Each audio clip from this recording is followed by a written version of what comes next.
my Poke people, and welcome back. Today we have an awesome video for you.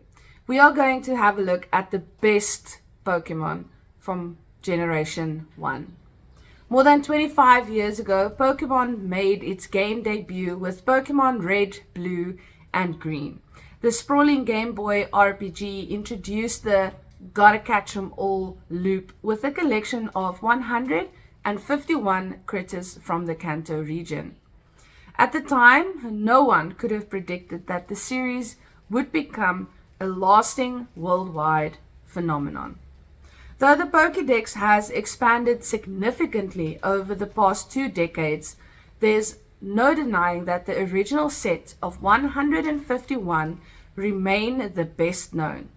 Ahead of the release of Pokemon Scarlet and Violet, which will add dozens of new creatures to the Pokédex, we decided to take a look back on the best and most memorable Pokemon from the generation that started it all.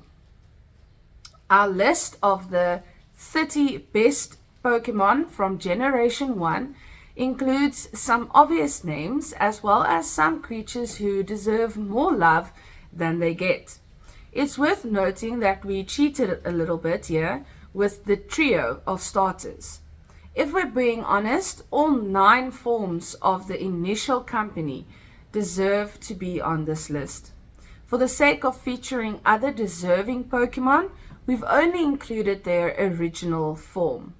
But yes, it's obvious that Charizard is one of the best Pokemon of all time.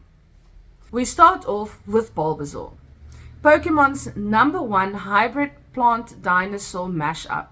Bulbasaur's cherry face and dashing collection of tropical colors has turned this little fella into a global icon. Next up we have Charmander.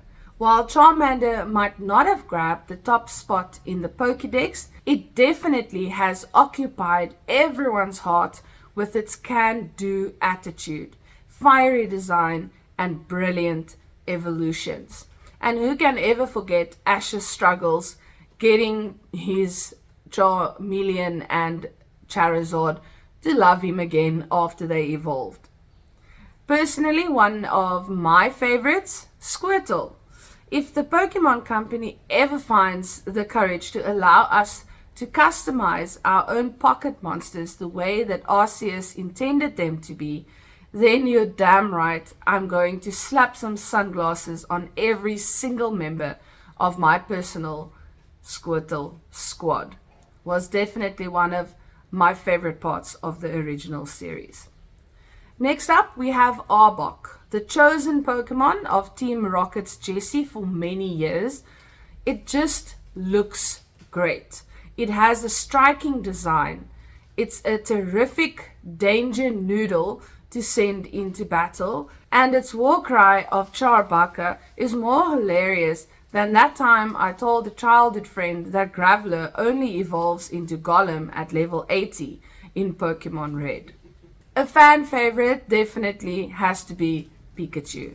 A list of the best Pokemon without Pikachu would be absolute hearsay, as this electric mouse has gone on to become the face of the franchise over the years.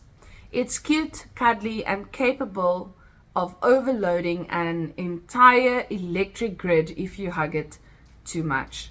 I'm pretty sure if Pokemon ever became a real life thing, Sparky would hug the living daylights out of her Pikachu, and she'd probably hire Hitman to collect all the other Pikachus.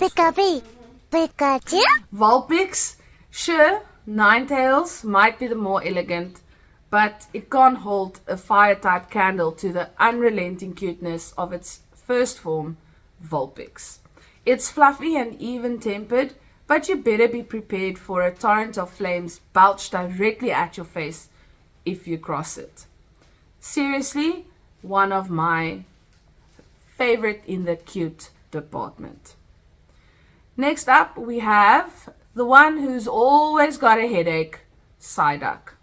A dejected and miserable bundle of psychic energy cursed by its own brilliant power, Psyduck is the one Pokemon that we can all empathize with.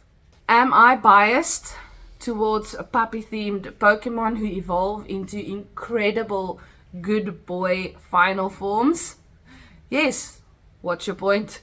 Growlithe is definitely one of the cutest Pokemon from the original series, and the fact that they partnered it with the police officer is just true to its character in the game. We absolutely love Growlithe and Arcanine, its final form, and it deserves a spot in our list. The next one we are going to talk about is Farfetch'd. How dangerous can a bird with a stick be? Well, pick a fight with Farfetch'd and find out for yourself if you survive. Gengar is also a well-known favorite all over the world. Only a handful of ghost-type Pokemon made it onto the first generation of games, and a few decades later, Gengar is still the king. A timeless design, a spooky collection of powers, and an infectious grin makes the Apex Spectre the best in its class. And to be honest, Gengar has definitely sported some of the best Halloween costumes in Pokemon Go. A Pokemon with a heartbreaking origin story, Cubone is tragedy personified, according to the lore of series, and instantly recognizable in any untamed region.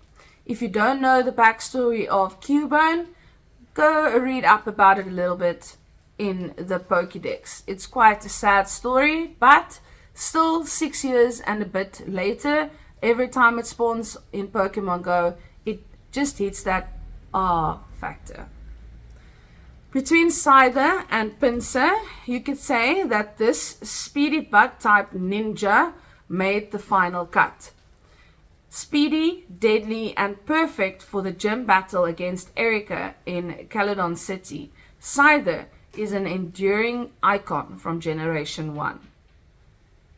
Also, definitely Sparky's favorite grass-type Pokemon. Electabuzz, likewise, if we had to choose between one of the best pure elemental Pokemon in the original Pokédex, Electabuzz trumped Magmar easily, thanks to its electrifying design and high voltage personality. I really love the way that this Pokemon is designed to resemble a tiger, but also bring in some electricity into those stripes. Magikarp represents potential and limitless rage, a flapping joke on dry land that required sacrifice and patience to help transform it into a kaiju-sized threat that could end civilization. Now, personally, I hardly ever had the patience to evolve him, but depending on which version of the game I would play, I would perhaps feed it some rare candies. For a cuter look at untapped potential, Eevee is an instant classic since day one. Sure, you could shove an elemental stone down its throat to get either Flareon or Jolteon, never Vaporeon, but when you've got a pocket monster that combines the best bits of DNA from dogs and cats, why would you want to ruin perfection? Till this day, if there are 100 Pokemon on the screen, I definitely go for Eevee first. Aerodactyl, at least one prehistoric Pokemon had to pop up on this list.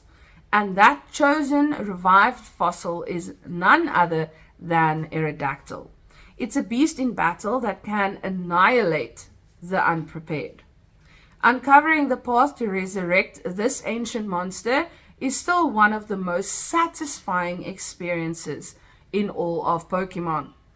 And that would be if I could remember which is which. Until today, I still cannot remember which fossil is which Pokemon. Listen, Snorlax just ate an entire forest, found a good spot to lie down, and you've rocked up with a flute solo to disturb the lovable, huggable fella. No wonder he got mad. And how mad did you get if he ran away? Fortunately, there are at least 2 chances to get him in the original game. One of the most majestic Pokemon, in my opinion, throughout all of the generations we've had thus far, remains Dragonite. Dragonite felt like the first Pokemon that you had to truly earn in the game, guiding it from its larval Dratini state to its more capable Dragonair form. Getting to level 55 wasn't easy in the original Pokemon games, but once you dinged that magic number, you were gifted with an almost unstoppable Dragonite to use in battles. I honestly cannot remember ever having a Dragonite because I used to struggle to find a Dratini. I think you were supposed to catch it in the Safari Zone, if I'm not mistaken. But yes, unfortunately, that wasn't something that I was able to do. Another epic Pokemon that seriously you cannot have a favorites list without is Mewtwo. With thick thighs and psychic powers, Mewtwo was the ultimate Pokemon to acquire by the time you had become Pokemon champion. An in-game creature dwelling within a dangerous cave outside of Cerulean City, this was the Pokemon that you've been saving your Master Ball for. An abomination of science. Having this rogue experiment on your team resulted in a serious power-up. And I am seriously upset that I never knew about Mewtwo hiding in the cave. I only found that out when I got my Switch game. So, that sucks for me. On the other hand, having the DNA source material of Mew around earned you the ultimate kudos amongst your friends. Only officially available through a select number of Pokemon events, you'd have to show up in person with your Game Boy to add Mew to your collection. This charming legend was the final piece needed to complete the Pokédex, which I suppose most people did not have. So, what do you guys think of our list of the best Gen 1 Pokemon? Did we leave your favorite Pokemon out? Let us know in the comments below. And before you leave, please don't forget to smash that like button, hit the subscribe button, and turn on the notification bell. We'll see you in the next video. Cheers for ears.